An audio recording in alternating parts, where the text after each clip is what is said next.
Olá, sejam bem-vindos. Que alegria receber vocês aqui em nossa sala de aula. Hoje nós vamos conversar sobre metodologia científica. Você sabe o que é isso? Nós, professores, somos pesquisadores e o objetivo dessa aula é conhecer a relevância do método científico para aplicação correta na abordagem educacional por princípios. E como inspiração, nós iremos assistir esse vídeo que explica brevemente o que é um método científico. A palavra ciência vem do latim scientia, que pode ser diretamente traduzida como conhecimento. Mas ciência não se refere a qualquer tipo de conhecimento. Para ser científico, é preciso se adequar e passar por um conjunto de princípios e técnicas que servem para organizar e avaliar sua credibilidade. E a esse conjunto de princípios e técnicas damos o nome de método científico. Há milhares de anos, o homem vem desenvolvendo métodos para decidir se é seguro ou não acreditar em algo. No início, esses métodos eram mais ligados a sistemas filosóficos e baseados em lógica simples. Só no século XVII é que foi criado o método científico moderno, com uma base lógica aperfeiçoada e princípios sistematizados para encontrar verdades. Desde então, especialmente no século XX, muita coisa mudou, e hoje temos um modelo contemporâneo do método científico. As bases do método continuam as mesmas: observação empírica e um sistema lógico de pensamento.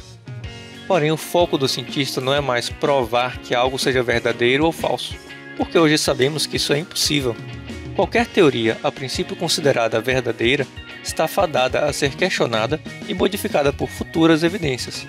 Um processo que é observado inúmeras vezes na história. Cientificamente falando, não é possível provar coisa alguma. Toda verdade é transitória. Então, o método científico atualmente é um processo contínuo de verificar a adequação das hipóteses à realidade que foi observada até o momento. Esse processo pode ser ilustrado da seguinte forma: primeiro é preciso observar a natureza, o mundo à sua volta, e depois questiona-se o que foi observado. Como isso acontece? Por quê? Isso é real ou só uma ilusão? A partir desses questionamentos, propõem-se hipóteses, que são apenas palpites de qual seria a resposta da pergunta. Essa hipótese deve prever alguma consequência na natureza, caso seja verdadeira. Então é hora de observar partes específicas da natureza e verificar se essas previsões realmente ocorrem. E para isso são realizados experimentos. Se os resultados dos experimentos não concordarem com a hipótese, isso não é ruim, pois aprendemos algo novo sobre a natureza. E também ainda é possível revisar a hipótese, modificá-la, expandi-la ou então descartá-la de uma vez. A nova hipótese vai prever novas consequências e outro experimento é feito. Se os resultados concordarem com a hipótese, então se tem uma evidência a favor dela. Quando se reúne um grande número de evidências de acordo com muitas hipóteses sobre o mesmo tema, então pode ser criada uma teoria. Essa ilustração simplifica bem o processo, mas pode causar a falsa impressão de que um cientista faz isso tudo sozinho e de forma linear, o que nunca é o caso. É possível começar ou terminar uma pesquisa ou projeto em qualquer estágio, e a qualquer momento outros pesquisadores podem participar, conferindo, questionando, propondo alternativas, replicando seus experimentos ou realizando seus próprios. Essa rede colaborativa é essencial para o funcionamento da ciência, pois cada pesquisa individualmente traz pouca evidência sobre uma hipótese muito específica. É preciso trabalho gradual e acumulado de muitos para poder formular alguma teoria relativamente segura sobre qualquer coisa. E além disso, existem alguns detalhes que precisam ser explicados. Uma hipótese é uma proposta de explicação para um fenômeno, que é apenas um palpite. Mas para a hipótese ser considerada científica, ela precisa ser falseável, isto é, testável. E para isso ela tem que ser específica e gerar previsões verificáveis. Se a hipótese não for específica, ela pode admitir diversas possibilidades e ser erradamente aceitada porque as evidências vão estar sempre de acordo. Ou então, podem ser que não existam meios para verificar as previsões da hipótese, e nesse caso, a hipótese não pode ser discutida em termos científicos até que seja criada alguma forma de verificar suas previsões. Os experimentos são feitos para observar um ponto específico da natureza e verificar se as previsões da hipótese estão de acordo com a realidade. Se os resultados concordarem com a hipótese, isso não prova que ela seja verdadeira. Como já disse, Nada pode ser provado por meios científicos. É possível que exista um erro nos resultados. Outros pesquisadores podem tentar replicar o experimento e obter um resultado diferente. Ou alguém pode conduzir outro experimento diferente que acabe discordando com a sua hipótese. Mas se os resultados discordarem da hipótese, isso também não prova que ela seja falsa. Pode haver algum problema no método usado ou algum fator de confusão não considerado. E mesmo se não for nada disso, ainda é possível revisar a hipótese para criar uma nova e realizar um outro experimento. A publicação dos resultados, positivos ou negativos, é extremamente importante. Ciência só se constrói com a colaboração de muitos, e para isso é preciso que todos compartilhem suas ideias, métodos e resultados. Isso tudo faz parte de uma visão bem ampla do método científico, mas cada área do conhecimento vai aplicar esses princípios de uma forma diferente, seja na saúde, na física, na sociologia, na astronomia ou na biologia. Como eu sou médico, minha experiência é mais limitada à área da saúde, só que esse vídeo já ficou grande demais. Então, no próximo, vou falar sobre como é aplicado o método científico na área da saúde. Obrigado e até mais! Como nós pudemos observar nesse vídeo, o método científico ele passa por algumas etapas e nós vamos conversar brevemente sobre essas etapas em nossa aula. Mas, em primeiro lugar, nós queremos definir quais são as palavras-chave da nossa conversa de hoje. A primeira palavra-chave é a palavra conhecimento. Quando nós falamos sobre método científico, nós estamos pensando sobre a maneira como todas as coisas são criadas pelo ser humano. Deus criou todas as coisas a partir do que não existia, mas nós podemos criar a partir do que existe. Nós podemos estudar, observar a criação e nós podemos criar soluções para o nosso dia a dia. Isso significa exercer domínio sobre a Terra. E a palavra-chave da nossa aula é a palavra conhecimento. O que é conhecimento? É uma percepção clara e certa do que existe, ou da verdade e do fato. A percepção da conexão e concordância, ou desacordo e repugnância das nossas ideias. Não podemos ter conhecimento daquilo que não existe. Deus tem um perfeito conhecimento de todas as coisas e de todas as suas obras. E o conhecimento humano, ele é muito limitado, e ele é obtido principalmente pela observação e pela experiência. Então, nessa definição dessa palavra-chave, nós podemos entender que Deus conhece todas as coisas, o conhecimento de Deus é ilimitado, mas o nosso conhecimento é um conhecimento limitado. No entanto, é muito importante sistematizar esse conhecimento para que nós consigamos exercer domínio sobre a criação. E o que significa ciência? Nós vamos falar aqui sobre conhecimento científico. Então, o que significa ciência? Ciência, em um sentido geral, significa conhecimento, ou determinado conhecimento, a compreensão da verdade ou dos fatos pela mente. A ciência de Deus deve ser perfeita.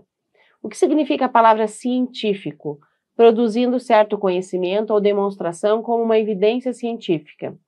E o que significa pesquisar? Nós, professores de escolas de educação por princípios, nós somos pesquisadores. E pesquisar significa olhar por cima com o propósito de encontrar algo. Um pesquisador, ele é um explorador. A palavra significa examinar por inspeção, inquirir, buscar, sondar, buscar o conhecimento do sentimento com o instrumento. Ou seja, nós vamos buscar entender cada vez mais um fato que nós estamos observando. Por isso, nós pesquisamos e pesquisamos muito nas nossas escolas de AEP. E o que significa fonte primária, conhecimento primário? É o primeiro na ordem do tempo, é um conhecimento original. Por exemplo, a Bíblia é uma fonte primária de conhecimento. Se eu gostaria de entender como Deus pensa sobre vários assuntos, nós temos um livro que ele é uma fonte de pesquisa, que é a Bíblia. A fonte principal das escolas de educação por princípios é a Bíblia. No entanto, nós entendemos que todo conhecimento historicamente construído pelo ser humano, ele é muito importante e ele precisa ser estudado e conhecido para que nós possamos exercer domínio sobre a criação. Nós não descartamos as descobertas humanas, nós estudamos tudo isso, mas à luz de uma perspectiva de uma cosmovisão bíblica, e por isso nós somos professores pesquisadores. E o versículo-chave, alguns dos versículos-chaves desse estudo, você tem vários versículos-chaves no seu material do e-book, mas alguns que eu gostaria de destacar para vocês hoje. Colossenses 2:3 diz que em Jesus estão escondidos todos os tesouros da sabedoria e do conhecimento. Então, se nós queremos ter conhecimento, ciência desse mundo, desse universo que Deus criou, nós também precisamos buscar isso em Jesus. Ele é a fonte desse tesouro. Êxodo também diz que Deus falou para Moisés, ó, façam tudo como eu lhe mostrar, conforme o modelo do tabernáculo de cada utensílio. Então, existia uma fonte primária, existia um modelo que o povo deveria seguir. Deus deu esse modelo para eles. Um outro texto diz o seguinte, Provérbios 25:2, a glória de Deus é ocultar certas coisas, porque só Deus conhece todas as coisas, ele tem o conhecimento pleno de tudo, mas tentar descobri-las é a glória dos reis. Então, nós tentamos descobrir por meio da pesquisa científica a mente do nosso Criador. Você sabia que os primeiros cientistas que fizeram grandes descobertas, que estudaram leis da criação, como Isaac Newton, por exemplo, Albert Einstein, vários outros cientistas, eles acreditavam em Deus, eles sabiam que uma mente inteligente projetou todo o nosso universo. E se essa mente inteligente criou tudo que existe, nós podemos estudar, observar a criação e podemos decifrar essas leis. E esses cientistas fizeram descobertas que contribuem para as nossas vidas ainda hoje. E esse texto ele fala que descobrir as coisas que Deus criou é a glória dos homens. Então nós podemos estudar, pesquisar, investigar, e isso será maravilhoso, porque de alguma maneira nós vamos conhecer mais a mente do nosso Deus. Eclesiastes 7:25 também diz o seguinte, por isso dediquei-me a aprender, a investigar, a buscar a sabedoria e a razão de ser das coisas. Salomão, que foi um grande sábio, ele buscou investigar, ele se dedicou, ele dedicou tempo para aprender, e a Bíblia fala que ele catalogou plantas, ele estudou sobre culturas, ele fez um trabalho incrível de pesquisa e a gente pode observar isso também na palavra de Deus. E o que significa, então, pesquisar em fontes primárias? Nós entendemos que a Bíblia é uma fonte primária de conhecimento, mas nós não pesquisamos somente na Bíblia. Nós queremos descobrir o que a Bíblia diz, sim, sobre a forma como Deus criou o mundo, os princípios essenciais que Deus deixou registrados para nós na palavra, a história do seu povo, a história de redenção. Mas nós precisamos buscar conhecimento acadêmico e conhecimento científico também em outras fontes, para que a gente consiga exercer um domínio sobre a criação. Existe uma linha teológica que ela explica que nós devemos estudar a Bíblia e devemos estudar a criação, o universo que Deus fez, a natureza, né, que a gente chama de criação dentro de uma cosmovisão bíblica, para que a gente consiga conhecer mais sobre Deus. E quais são as fontes primárias que nós temos de conhecimento? O que significam fontes primárias? São fontes originais, são fontes elaboradas pelo próprio autor. Então, a criação é uma fonte original de pesquisa, porque ela foi feita pelo nosso Deus. Cada ser que respira, louva ao Criador. Cada ser que respira, que se move sobre a terra, cada fonte de vida que Deus criou, ela revela de alguma maneira quem Deus é. Então, essa é uma forma de conhecer mais a mente do nosso Criador, estudando essas fontes primárias. As fontes primárias também servem de base para construções futuras. Então, quais são os tipos de fontes primárias que nós podemos estudar? Livros, cartas, diários, dicionários, leis. Então, nós temos versões e traduções também da Bíblia. A Bíblia tem o seu registro original, a sua fonte primária, escrita no hebraico, no aramaico, grego, e ela foi sendo traduzida para vários idiomas, em várias versões. É importante nós entendermos isso. E é importante pesquisar a Bíblia, então, nessas fontes primárias. As fontes primárias, quando nós vamos estudar o que a Bíblia fala sobre um assunto, isso nos garante que não haja distorções sobre o assunto e evita a citação da citação. Então, nós podemos ler um livro escrito por um autor que estudou a Bíblia, mas isso não é uma fonte primária, isso é uma fonte secundária. Quando nós queremos entender um assunto à luz da Bíblia, por exemplo, eu estou estudando com os alunos sobre o corpo humano, e eu quero entender o que a Bíblia diz sobre o corpo humano. Então, eu vou com os alunos e estudo a Bíblia, fonte primária, depois eu vou estudar o livro didático, várias outras descobertas científicas sobre o corpo humano, que também são muito importantes. Mas nós precisamos entender como buscar essa fonte primária e realizar as nossas pesquisas a partir da Bíblia. Nós podemos estudar também artigos, nós podemos estudar outras fontes de pesquisa que são fontes primárias escritas por outros autores que pesquisaram determinados assuntos. E como nós implementamos isso em sala de aula, essa pesquisa em fontes primárias ou fontes secundárias? Existem até fontes terciárias, como a gente vai ver daqui a pouquinho. Nós podemos estudar, buscar sites seguros. É muito importante observar qual é o site que você está pesquisando, quais são as habilidades, as palavras-chave que estão sendo pesquisadas, para que haja uma independência do aluno e ele saiba pesquisar usando recursos que nós temos disponíveis online, como a bibliaonline.com, o dicionário Webster é uma fonte primária para pesquisa de palavras-chave, e nós podemos estudar artigos científicos e materiais disponíveis para pesquisa, para aprofundamento do conhecimento acadêmico sobre o mesmo assunto. Quais são os riscos que nós corremos quando nós pesquisamos fontes não primárias? Às vezes nós estamos lendo uma citação de uma citação. Então é importante sempre buscar qual é a fonte original daquele conhecimento, porque isso vai nos levar ao conhecimento primário, o primeiro conhecimento que surgiu a partir daquele assunto, e nos ajuda a buscar fontes mais confiáveis de conhecimento acadêmico. É também muito importante que quando um professor faz uma pesquisa acadêmica, ele cite todas as fontes de onde ele tirou a sua pesquisa. É importantíssimo ensinar para os alunos realizar uma pesquisa numa fonte primária e utilizando, no Brasil nós usamos as normas da ABNT, mas em outros países existem outras normas acadêmicas também aceitas para que a gente publique qual é a fonte de onde nós retiramos aquela informação nas nossas pesquisas. É muito importante também que os alunos das nossas escolas, eles frequentem a biblioteca da escola e eles aprendam a fazer pesquisa nos livros disponíveis sobre os assuntos. Nós somos muito habituados a usar apostilas e materiais preparados, já consumíveis, que já são fontes de pesquisas de autores que consultaram as fontes primárias. No entanto, nas escolas de AIP, nós temos um grande alvo de ensinar os estudantes a irem até a biblioteca, a irem até os livros originais e realizarem as suas pesquisas.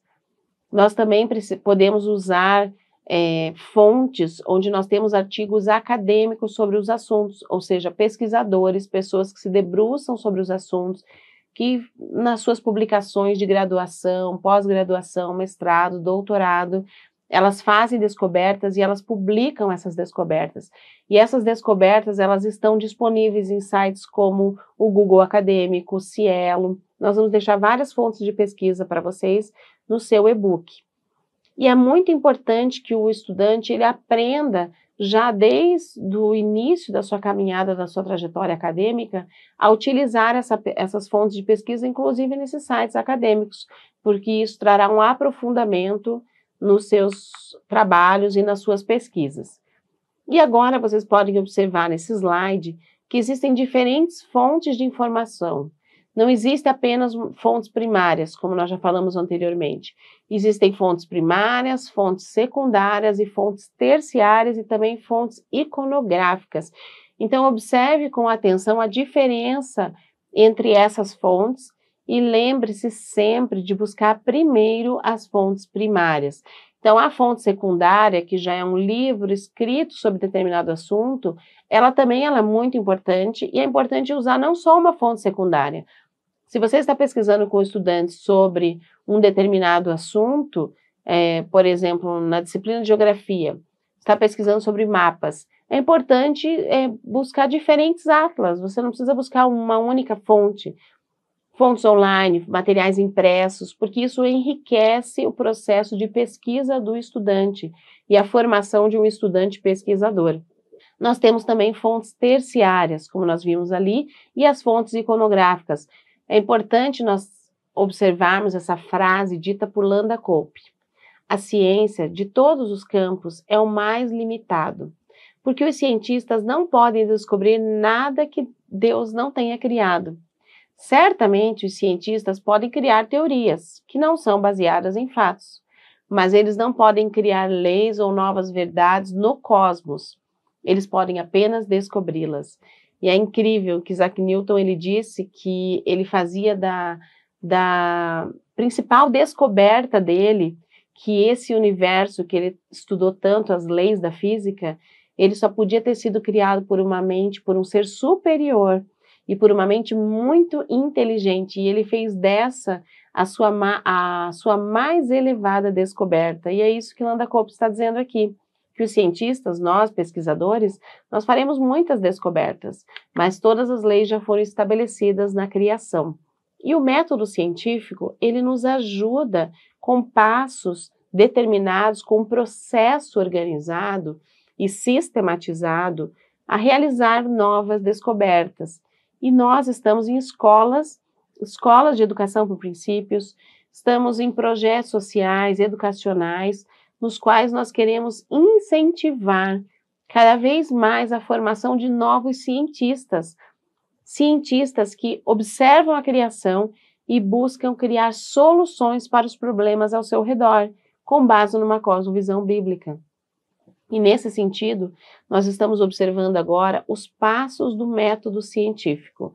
Nós podemos despertar nos estudantes esse olhar curioso por observar o mundo ao seu redor e criar perguntas. Esse é o primeiro passo do método científico, é a observação. O segundo passo é a nossa capacidade de criar um problema, de criar perguntas para a realidade ao nosso redor. É dessas perguntas, são desses problemas que nós observamos, por exemplo, como criar soluções para reduzir a violência nas comunidades onde nós estamos inseridos. Como criar soluções para diminuir a desigualdade social. Como criar novas soluções para que haja mais água para todo mundo na comunidade onde nós estamos inseridos. Então, são problemas que as crianças observam e desses problemas, dessa inquietação do cientista, é que surge o seu tema da sua pesquisa. E ele cria, então, hipóteses que é uma criação de soluções para aquele problema. Isso são as hipóteses. Então, ele busca criar uma resposta para os problemas, mas ele não pode apenas criar a resposta, ele precisa testar essas respostas. E aí surge a fase do experimento. Então, nós vamos testar e vamos verificar se as respostas que foram criadas, elas são adequadas para resolver aquele problema inicial. E aí, logo em seguida, haverá análise dos resultados. Então, nós vamos analisar se realmente as hipóteses elas foram confirmadas ou refutadas por meio da nossa pesquisa. E, finalmente, nós publicamos a conclusão do nosso trabalho. Essas são as etapas básicas do método científico que você tem descrito também no seu e-book. E é incrível podermos ser pesquisadores que buscam entender o mundo ao nosso redor com base numa cosmovisão bíblica. Isso realmente é incrível. E um dos princípios que eu gostaria de falar com vocês hoje é o princípio de soberania. Todo conhecimento provém do Senhor e deve ser utilizado para glorificar o seu nome. Ele pode ser utilizado para a glória de Deus e para serviço e benefício do ser humano. Que bom é poder olhar para os problemas ao nosso redor, buscar a sabedoria de Deus e criar soluções para esses problemas. É isso que nós fazemos por meio de uma pesquisa com base na abordagem educacional por princípios. E a ideia guia do nosso estudo é que toda sabedoria e conhecimento provém do Senhor, que nos instrui e nos capacita a tomar domínio sobre toda a criação, a fim de glorificar o seu nome.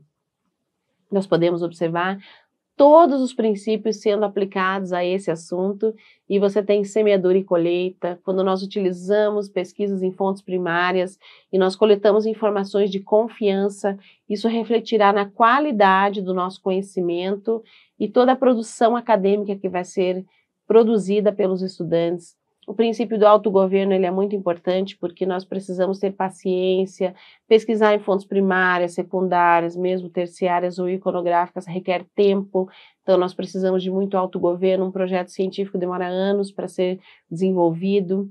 Então, nosso caráter vai sendo aperfeiçoado, porque o pesquisador, para nós nos tornarmos pesquisadores, nós precisamos de muito esforço, de rigor, de investigação, buscando a verdade, a gente sabe que só Deus tem toda a verdade, né? E que Ele revela essa verdade, e o pesquisador, ele sempre está em busca de entender uma realidade à luz desses passos que nós mencionamos anteriormente.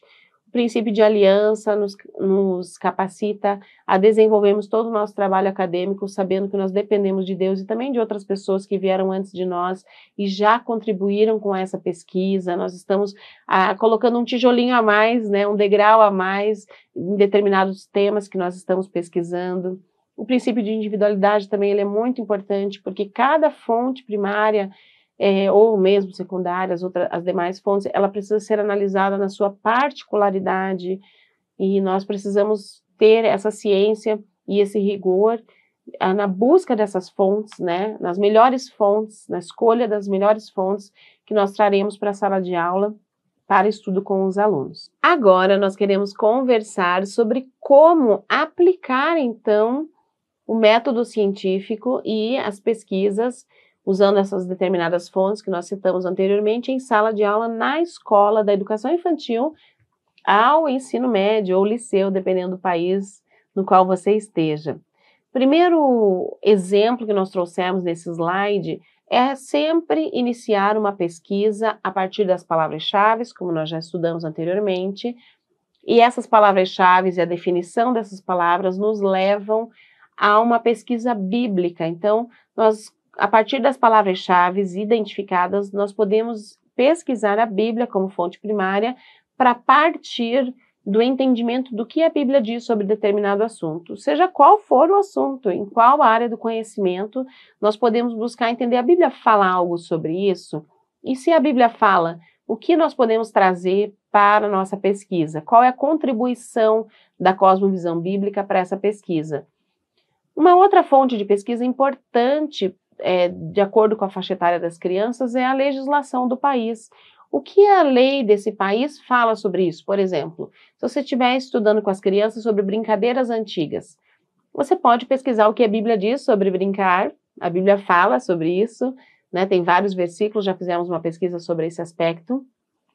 Mas a gente pode pesquisar o ECA, o Estatuto da Criança e do Adolescente, dos direitos da criança e do adolescente. E podemos ver que um dos direitos básicos da criança no nosso país é o direito a brincar. Então, a gente pode pesquisar uma fonte primária, a legislação, o que a lei do nosso país fala sobre isso. E nós podemos pesquisar também em fontes iconográficas, como fotografias, nós podemos buscar como eram as brincadeiras antigamente, como as crianças faziam para brincar, quais eram os brinquedos disponíveis. Nós podemos levar as crianças num museu para fazer uma pesquisa de campo, para que ela visite o museu e visualize como eram as roupas das crianças, os brinquedos, as brincadeiras.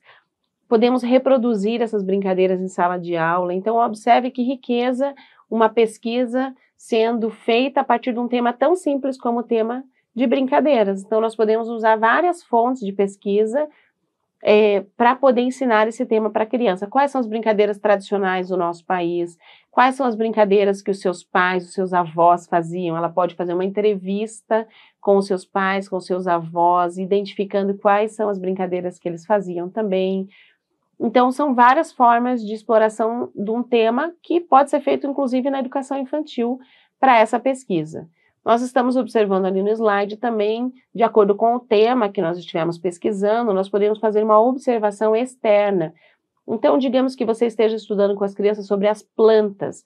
Ao invés de ler um livro ou de mostrar um vídeo, nós podemos começar com a fonte primária de observação sobre as plantas, que é o espaço externo da escola ou do local onde você estiver. Olhe, observe com as crianças quais são as plantas, observe a raiz de uma planta, os frutos, quais são as categorias diferentes de plantas, quais são os animais que estão ali no entorno, os insetos, quais são os animais que se alimentam dessas plantas, mas faça uma observação externa, uma observação da criação, que é uma fonte primária de conhecimento. Uma outra forma que nós estamos observando aqui é a visita ao museu. Então, se é um conteúdo de história, geografia, independente do conteúdo, nós temos muitos museus espalhados, que nós podemos visitar tanto de forma presencial, mas hoje de forma online. Todo o acervo desses museus está disponível. É incrível, todo o material disponível nas plataformas do Google Educação, por exemplo, do Google Education. Nós temos muitos links de museus. Você pode pesquisar no Google Earth e descobrir ali os museus e fotografias do acervo dessas pesquisas. Então, o museu, ele traz muitas fontes primárias, às vezes secundárias, de conhecimento disponível para as crianças. Nós temos também documentos originais. Observe nessa fotografia, as crianças trouxeram a sua identidade, a sua certidão de nascimento. Você pode pedir para ela trazer uma cópia da certidão de nascimento dos seus pais, dos seus avós. Quando você estiver estudando com as crianças sobre família, não vamos utilizar apenas o livro ou o material que nós temos ali em mãos. Às vezes a gente tem uma apostila para preencher. Vamos buscar fontes primárias de conhecimento e de pesquisa e enriquecer as nossas aulas com essas fontes. Observe também que a biblioteca das nossas escolas é um lugar maravilhoso, cheio de fontes de pesquisa. Então, os livros podem estar categorizados por temas e, de acordo com o tema que você esteja pesquisando com os seus estudantes, você pode ir até a biblioteca e buscar diferentes visões de autores sobre o mesmo tema. Então, livros infantis, livros de pesquisa, de acordo com a faixa etária da criança, a biblioteca é um lugar excelente, uma fonte com muitos recursos de pesquisa para a criança. Um outro local bem interessante são órgãos públicos. Então, esses órgãos estão disponíveis, por exemplo, vocês estão vendo uma foto das crianças na Assembleia Legislativa, onde a criança vai poder fazer, inclusive, entrevistas, ela pode aprofundar a sua pesquisa visitando esses locais. E, caminhando já para a parte final da nossa aula, pegue o seu e-book e pense junto conosco sobre as perguntas que nós queremos relacionar esse assunto com a nossa prática da sala de aula. Será que a Bíblia está sendo de fato utilizada como uma fonte primária de estudos na sua escola, nas escolas de AIP? Faz diferença um conteúdo ser ensinado tendo como uma procura inicial seus conceitos na palavra de Deus? Ou será que nós deveríamos pesquisar só o conhecimento a partir de uma perspectiva da construção histórica do ser humano? Como um professor pode ensinar o método científico, que nós valorizamos muito, inclusive achamos interessantíssimo, importantíssimo, como mostramos para vocês, mais à luz da Bíblia? Porque o grande problema da ciência hoje foi que ela descartou a Bíblia.